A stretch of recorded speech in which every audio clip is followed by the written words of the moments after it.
കോയമ്പത്തൂർ ജനിക്കുന്ന ഒരു കുട്ടിയുടെ ഇരട്ടി കടബാധ്യത പാലക്കാട് ജനിക്കുന്ന ഒരു കുട്ടിക്കുണ്ട്. കാസർഗോഡ് ജനിക്കുന്ന ഒരു കുട്ടിയുടെ പകുതി കടബാധ്യതയെ തൊട്ടടുത്ത മംഗലാപുരത്ത് ജനിക്കുന്ന ഒരു കുട്ടിക്കുള്ളൂ. കേരളത്തിൽ ജനിക്കുന്ന കുട്ടികളുടെ കുഴപ്പമാണോ ഇത്, അതോ ഭരണത്തിൻ്റെ കുഴപ്പമോ? കഴിഞ്ഞ ദിവസം ഒരു വാർത്ത കണ്ടു. തിരുവനന്തപുരത്തെ ഒരു പ്രമുഖ വനിതാ കോളേജിൻ്റെ മുമ്പിൽ നടപ്പാതയുടെ മുകളിൽ കവറും ഒരു കൈവരിയും സ്ഥാപിക്കുന്നതിന് വേണ്ടി 1 കോടിയുടെ അടുത്ത് രൂപ ചെലവായി എന്ന്. അതേ കരാറുകാരനോട് റിപ്പോർട്ടർ ഫോണിൽ സംസാരിച്ചപ്പോൾ ഇതുപോലൊരെണ്ണം പണിയണമെങ്കിൽ ഏകദേശം 30 ലക്ഷം രൂപ മതിയാകുമെന്ന് കരാറുകാരൻ ഫോണിൽ പറയുന്നു.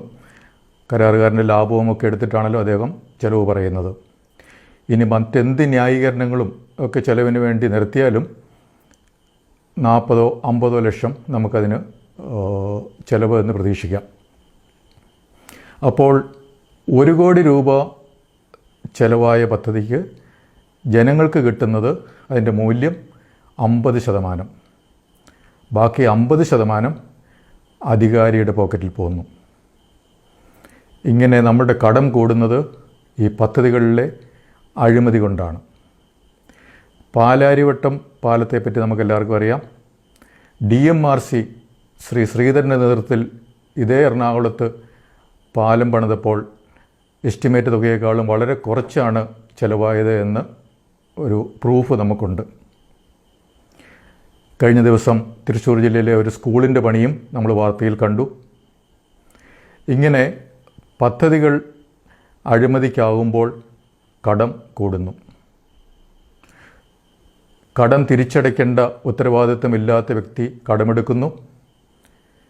കടം തിരിച്ചടയ്ക്കാൻ ഉത്തരവാദിത്തമുള്ള ജനങ്ങളെ മൗനികളാക്കാനുള്ള തന്ത്രങ്ങളും കാര്യങ്ങളും ന്യായീകരണങ്ങളും ഒക്കെ മെനയുന്നു. ഈ പദ്ധതികളിൽ മാത്രമല്ല കടം കൂടുന്ന അഴിമതി, രാഷ്ട്രീയ നേട്ടങ്ങൾക്കും വ്യക്തിപരമായ നേട്ടങ്ങൾക്കും പൊതുപ്പണം ഉപയോഗിക്കുന്നതും അഴിമതിയാണ് എന്നാണ് ലോകത്തുള്ള അഴിമതിയുടെ നിർവചനം. അങ്ങനെ രാഷ്ട്രീയ നേട്ടങ്ങൾക്കും സ്വന്തം നേട്ടങ്ങൾക്കും വേണ്ടി 21 കോടി രൂപ വിദേശ രാജ്യങ്ങളിലെ പരസ്യത്തിന് ചെലവഴിച്ചു എന്ന് വിവരാവകാശ രേഖ പറയുന്നു. 25 കോടിയോളം രൂപ ഹെലികോപ്റ്ററിന് വേണ്ടി ചെലവായെന്ന് പറയുന്നു. സന്ദർശനങ്ങൾക്ക് ചെലവ് ജപ്പാൻ, കൊറിയ പോലെയുള്ള രാജ്യങ്ങളിൽ. കിഫ്ബിയുടെ പരസ്യമല്ലാത്ത വിധത്തിൽ എന്ന് തോന്നത്തക്ക വിധത്തിൽ കൊടുത്തതിന് ലക്ഷങ്ങൾ, കോടികൾ. അനധികൃത നിയമനങ്ങൾ അല്ലെങ്കിൽ പിൻവാതിൽ നിയമനങ്ങൾ നടത്തി അതിൻ്റെ ശമ്പളം കൊടുക്കേണ്ട ചിലവുകൾ. അങ്ങനെ പല പല ചിലവുകൾ കടം കൂട്ടുന്നു. ഇങ്ങനെ കടം കൂടുമ്പോൾ ശമ്പളം കൊടുക്കാനും പെൻഷൻ നൽകാനും വീണ്ടും കടമെടുക്കുന്നു. പദ്ധതികൾ വികസനമെന്ന പേരിൽ വീണ്ടും പദ്ധതികൾക്ക് വേണ്ടിയും കടമെടുക്കുന്നു. പഠിക്കാനും പഠിപ്പിക്കാനും പറക്കാനുമൊക്കെ വീണ്ടും ചെലവിന് വേണ്ടി കടമെടുക്കുന്നു. അങ്ങനെ ഇതുവരെയുള്ള മൊത്തം കടം 3.25 ലക്ഷം കോടി രൂപ.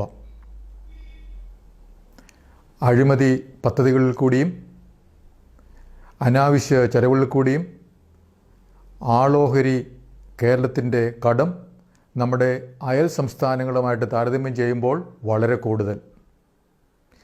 ഈ പദ്ധതികളും അനാവശ്യ ചെലവുകളും ഈ 2 കാര്യങ്ങളിൽ കൂടി ഉണ്ടാകുന്ന കടമല്ലാതെ പൊതുമേഖലാ സ്ഥാപനങ്ങളും അതുപോലെ സഹകരണ സ്ഥാപനങ്ങളും വരുത്തിവെക്കുന്ന കടബാധ്യത ഇതിനു മുകളിലാണ്.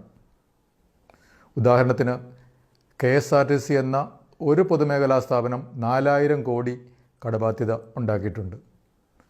KFC 5700 കോടി, KSFE, KSIDC, Raidco, market fed, consumer fed, rubber mark എന്നീ സ്ഥാപനങ്ങളിലൊക്കെ എത്ര കടബാധ്യതകളുണ്ട് എന്നുള്ളത്, അതുപോലെ മറ്റ് പൊതുമേഖലാ സ്ഥാപനങ്ങളുടെയും കടബാധ്യത എത്രയുണ്ട് എന്നുള്ളത് കണക്കുകൾ എല്ലാം പുറത്തു വന്നാൽ മാത്രമേ അറിയാൻ പറ്റുകയുള്ളൂ.